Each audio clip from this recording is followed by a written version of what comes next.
اگر سعدیہ کی طرف سے بھی یہی ہوتا تو پھر وہی غریبی، مفلسی، محتاجی اور محلے پڑوس میں جا کر قرض مانگ کر کسی طرح دن گزارنے کا پرانا سلسلہ شروع ہو جاتا۔ اس نے سامنے والے فٹ پاتھ کی طرف دیکھا۔ اسے اپنی ایک سہیلی روزینہ نظر آئی۔ وہ ایک قیمتی کار میں وہاں آئی تھی، خود اسے ڈرائیو کرتی ہوئی آئی تھی اور وہاں آ کر کار سے اتر کر ایک بڑے سے جنرل اسٹور میں جا رہی تھی۔ اس نے میٹرک کرنے کے بعد کالج میں ایڈمیشن لیا تھا اور وہیں اس کی ملاقات روزینہ سے ہوئی تھی۔ دونوں بہت اچھی سہیلیاں بن گئی تھیں۔ وہ بھی خوبصورت تھی، بلکہ سعدیہ سے زیادہ خوبصورت اس لیے لگتی تھی کہ خوب میک اپ کر کے اور ہیئر اسٹائل بنا کر آیا کرتی تھی، اچھے لباس پہنا کرتی تھی۔ اس وقت اس کی مالی حیثیت ایسی نہیں تھی کہ وہ کار وغیرہ خرید سکتی، لیکن آج خود وہ ایک کار ڈرائیو کر کے اس جنرل اسٹور تک آئی تھی۔ سعدیہ سڑک پار کر کے اس کی کار کے پاس آئی۔ وہ کار نئی اور خوبصورت تھی۔ اس نے جھانک کر اندر دیکھا، پھر وہ ایک بڑے سے جنرل اسٹور میں آئی۔ وہاں روزینہ ایک کاؤنٹر کے پاس کھڑی ہوئی خواتین کے استعمال کی کچھ چیزیں خرید رہی تھی۔ کاؤنٹر کے پیچھے آئینہ تھا۔ اس نے خریدتے ہوئے آئینے کی طرف دیکھا۔ اسے سعدیہ نظر آئی۔ اس نے کچھ سوچا، پھر ایک دم سے پلٹ کر بولی، ارے سعدیہ، یہ تم ہو؟ وہ تیزی سے آگے بڑھتی ہوئی پھر اسے مصافحہ کرتے ہوئے بولی، او گاڈ، کتنے عرصے بعد ہم مل رہے ہیں، آخر تم کہاں ہو؟ سعدیہ مسکراتی ہوئی بولی، وہیں ہوں جہاں ملی تھی۔ وہ حیرانی سے بولی، یعنی تم اب بھی اسی کچی آبادی میں رہتی ہو؟ کیا شادی ہو گئی؟ نہیں، میں ایک پرائیویٹ فرم میں جاب کر رہی ہوں۔ آج گھر سے نکلی تو پتہ چلا کہ بس والوں نے ہڑتال کی ہے۔ میرے لیے تو آفس پہنچنا ایک مسئلہ بن گیا ہے۔ وہ ہنستی ہوئی بولی، کوئی مسئلہ نہیں ہے، میرے پاس کار ہے، میں تمہیں پہنچا دوں گی، جسٹ اے منٹ۔ روزینہ نے کچھ چیزیں خرید کر اس کا بل ادا کیا، پھر سعدیہ کا ہاتھ تھام کر فٹ پاتھ پر آ کر بولی، یہ ہے میری کار۔ کیا یہ تمہاری اپنی کار ہے؟ اور نہیں تو کیا، یہ میری اپنی کار ہے اور سوسائٹی میں ایک بہت بڑا لگژری اپارٹمنٹ ہے، وہ بھی میری ملکیت ہے۔ سعدیہ نے حیرانی سے پوچھا، تمہارے میاں کیا کرتے ہیں؟ وہ ہنستی ہوئی دروازہ کھولتی ہوئی بولی، میں میاؤں میاؤں جیسی چیزیں نہیں پالتی، آؤ بیٹھو۔ وہ اگلی سیٹ پر بیٹھ گئی۔ روزینہ کار کے سامنے سے گھوم کر اسٹیئرنگ سیٹ پر آئی، پھر دروازہ بند کر کے اسے اسٹارٹ کیا۔ اسے آگے بڑھاتے ہوئے بولی، کہاں جانا ہے؟ کس فرم میں کام کرتی ہو؟ فاروق اینڈ سنز میں جاب کرتی ہوں، وہ شارع فیصل پر ہے۔ میں نے ادھر سے کئی بار گزرتے ہوئے یہ نام پڑھا ہے۔ کیا تنخواہ ملتی ہے؟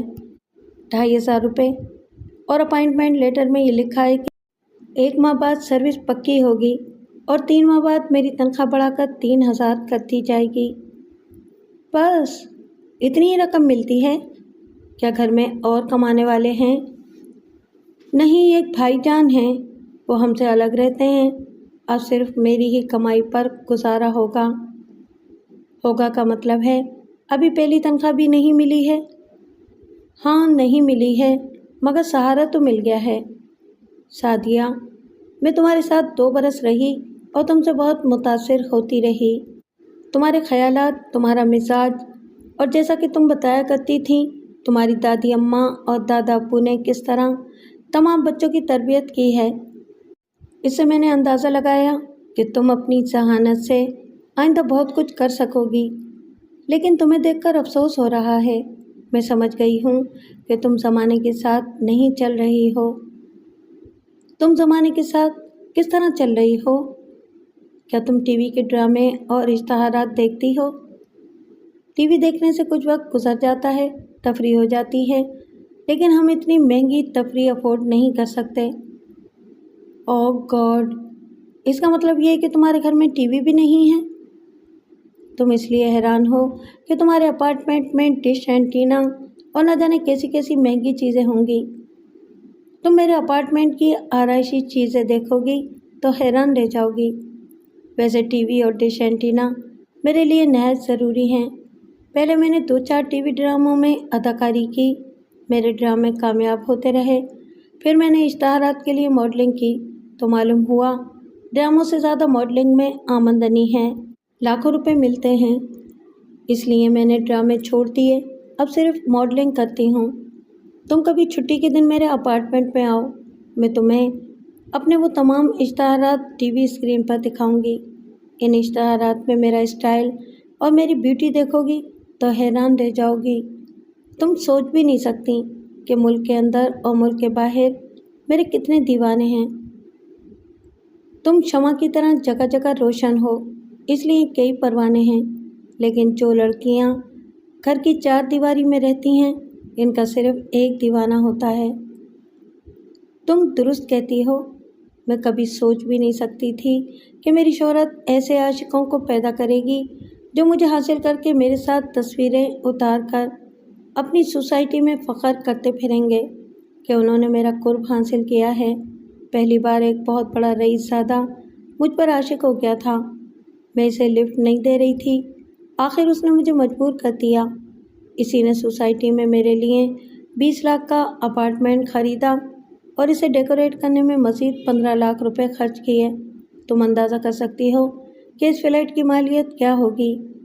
میں نے 6-7 ماہ بعد ہی اس عاشق نامراد کو کک آؤٹ کر دیا۔ ہیں، یہ کیا کہہ رہی ہو؟ اس نے تمہارے لیے تقریباً 35 لاکھ خرچ کیے اور تم نے اسے چھوڑ دیا؟ چھوڑ دیا جیسے نرم الفاظ استعمال نہ کرو۔ میں کہہ رہی ہوں کہ میں نے اسے لات مار دی کیونکہ وہ ایک عاشق کی بجائے رفتہ رفتہ شوہر کی طرح حکم دینے لگا تھا۔ مجھ سے پوچھنے لگا تھا کہ میں کہاں جاتی ہوں، شوٹنگ میں اتنی دیر کیوں ہوتی ہے، وغیرہ وغیرہ۔ تب میں نے اسے ایک بار وارننگ دی، دوبارہ، پھر تیسری بار میں نے اس سے کہا، اب اگر میری طرف رخ کیا تو میں پریس کے ذریعے تمہاری خاندانی شرافت کو چیلنج کر دوں گی اور تمہارے خلاف قانونی چارہ جوئی کروں گی۔ وہ بالکل بے بس ہو گیا کیونکہ جو کچھ اس نے مجھ پر خرچ کیا تھا اور جو جائیداد خریدی تھی وہ سب میرے نام تھی، اس لیے وہ چپ چاپ میری زندگی سے نکل گیا۔ صرف 2-3 ماہ بعد ہی ایک بڑے میاں مجھ پر عاشق ہو گئے۔ وہ جتنے دولت مند تھے اس سے بہت زیادہ دل پھینک تھے۔ سعدیہ اسے دیکھتے ہوئے حیرانی سے سوچ رہی تھی کہ وہ اپنے حالات اتنے فخر سے سنا رہی ہے جیسے ان حالات میں بے حیائی، بے غیرتی اور تہذیب کے خلاف کوئی بات ہی نہ ہو، بلکہ یہ زندگی کا دستور ہو، اس کے بغیر انسانی زندگی گزرتی نہ ہو۔ روزینہ کہہ رہی تھی، ان بڑے میاں کی عمر 70 برس سے بھی زیادہ تھی۔ انہوں نے اتنی عیاشیاں جوانی میں کی تھیں کہ چھڑی ٹیک کر میرے پاس آتے تھے۔ انہیں پہلے کی طرح زیادہ پینے کی عادت نہیں تھی۔ وہ پہلا پیگ ہی پی کر مجھ سے ایسی محبت کا اظہار کرتے تھے جیسے پہلی بار زندگی میں عورت دیکھی ہو، اور میری طرح انہوں نے کسی سے اتنا ٹوٹ کر عشق نہ کیا ہو، لیکن وہ دوسرا پیگ پیتے ہی اپنے ہوش میں نہیں رہتے تھے۔ صبح اٹھ کر شرمندہ شرمندہ چھڑی ٹیکتے ہوئے اپنی کار میں بیٹھ کر چلے جاتے تھے۔ سعدیہ نے کہا، تم کیسی باتیں سنا رہی ہو؟ کم سے کم کسی کی عمر کا لحاظ تو کرنا چاہیے۔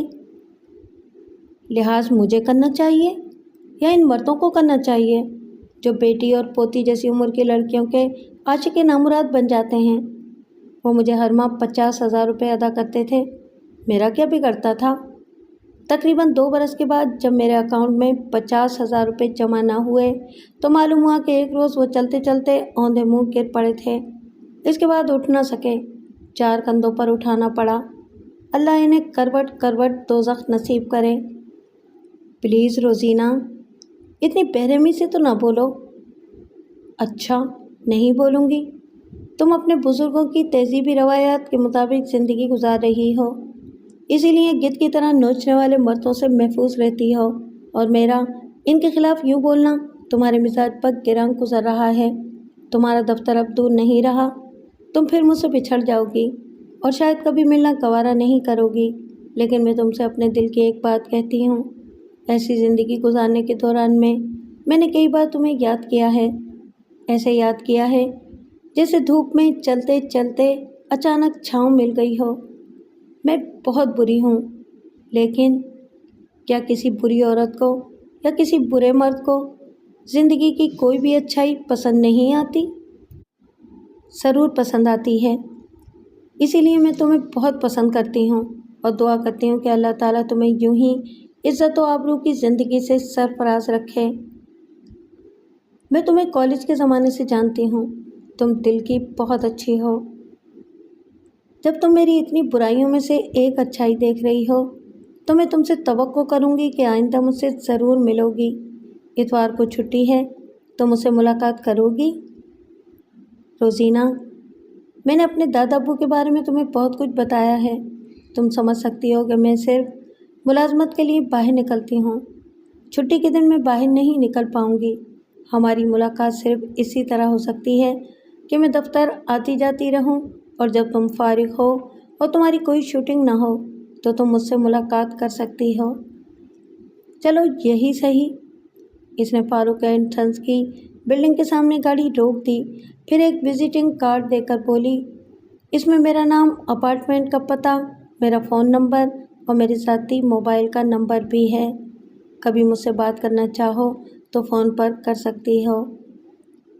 سعدیہ نے اسے کارڈ لے کر اپنے چھوٹے سے ہینڈ بیگ میں رکھنے کے بعد اس سے مصافحہ کرتے ہوئے کہا، میں ضرور فون کروں گی، تمہارا بہت بہت شکریہ، آج تم نے وقت سے پہلے مجھے دفتر پہنچا دیا ہے۔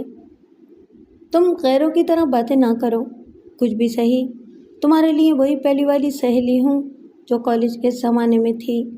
جب بھی تمہیں میرا خیال آئے تو مجھ سے فون پر صرف اس لیے ضرور بات کرنا کہ میں دھوپ میں کھڑی ہوں اور تم میرے لیے چھتری بن کر آ گئی ہو۔ روزی، تم نے میرے لیے بہت اونچی بات کہتی ہے، اس کے جواب کے لیے میرے پاس الفاظ نہیں ہیں، بس اتنا کہہ سکتی ہوں کہ تم اندر سے وہی خوبصورت اور معصوم سی سہیلی ہو اور میں تمہیں کبھی نہیں بھولوں گی۔ یہ کہہ کر وہ کار سے اتری اور الوداعی انداز میں ہاتھ ہلا کر عمارت کے اندر چلی گئی۔ اس نے وسیع و عریض دفتر کے مختلف شعبوں سے گزرتے ہوئے کئی میزیں اور کرسیاں خالی دیکھیں، جس کا مطلب یہ تھا کہ بسوں کی اچانک ہڑتال کے باعث وہ بیچارے یہاں تک آ نہیں پائے تھے۔ ویسے دفتر میں کافی اسٹاف موجود تھا، سب کو اپنی ملازمت کی فکر رہتی تھی، ایک دن کی بھی غیر حاضری کا نوٹس لیا جاتا تھا اور تنخواہ میں سے پیسے کاٹ دیے جاتے تھے۔ وہ تو نئی ملازمت تھی، اس کی تو پہلی تنخواہ بھی نہیں ملی تھی، پہلا آزمائشی مہینہ بھی پورا نہیں ہوا تھا، اگر وہ نہ آتی تو اس کی چھٹی کر دی جاتی۔ اس نے سکندر کی پرسنل سیکرٹری کے پاس آ کر اپنی حاضری کے رجسٹر پر اپنے دستخط کیے، پھر اپنی سیٹ پر بیٹھ کر اپنا کام کرنے لگی۔ سکندر نے اپنے دفتر کے کلرڈ شیشے کے پیچھے سے دیکھا تھا، اس کا خیال تھا کہ وہ آج نہیں آ پائے گی کیونکہ بہت دور سے آتی ہے اور بس کے سوا اس کے آنے کا کوئی ذریعہ نہیں ہے۔ اس کی غربت ظاہر ہو چکی تھی، وہ رکشہ ٹیکسی میں نہیں آ سکتی تھی، پھر بھی وہ پہنچ گئی تھی اور وقت سے کچھ پہلے ہی پہنچی تھی۔ سکندر بھی اس روز وقت سے پہلے ہی پہنچ گیا تاکہ وہ اگر نہیں آ پائے گی تو وہ دوسرے دن اس سے وضاحتیں طلب کرے گا کہ وہ پہلی بار دفتری ملازمت پر آنے کے باوجود اپنے طور پر پوری طرح فرائض انجام دے رہی تھی، اور سکندر کو موقع نہیں مل رہا تھا کہ وہ اپنی توہین کا بدلہ لے سکے اور اسے بتا سکے کہ ایک مہنگا موبائل فون دینے والا اور اسے ہمدردی کرنے والا اس کے غرور کا سر نیچا بھی کر سکتا ہے۔ سعدیہ کی میز پر مختلف کمپنیوں کو ارسال کرنے کے لیے 4 خطوط رکھے ہوئے تھے۔ وہ ان چاروں کو ٹائپ کرنے کے بعد وہاں سے اٹھ کر سکندر کی پرسنل سیکرٹری کے پاس آئی، پھر بولی، یہ چاروں لیٹر ٹائپ کر چکی ہوں۔ ٹھیک ہے، اندر جا کر دے آؤ۔ وہ اس کے دفتر کے دروازے پر آئی، پھر مائک کو آن کر کے کہا، میں سعدیہ ہوں، آپ کے لیٹرز ٹائپ کر چکی ہوں۔ اسپیکر سے آواز آئی، کم ان۔ وہ دروازہ کھول کر اندر آئی، پھر دروازے کو بند کر کے میز کے قریب آ کر وہ فائل اس کے سامنے رکھ دی۔ اس نے فائل کھولتے ہوئے پوچھا، آج تو بسوں کی ہڑتال ہے، تم کیسے آ گئیں؟ دفتر میں سارا اسٹاف کسی نہ کسی طرح آیا ہے، کیونکہ روزی کا مسئلہ ہے، اسی طرح میں بھی چلی آئی۔ تم کھڑی کیوں ہو؟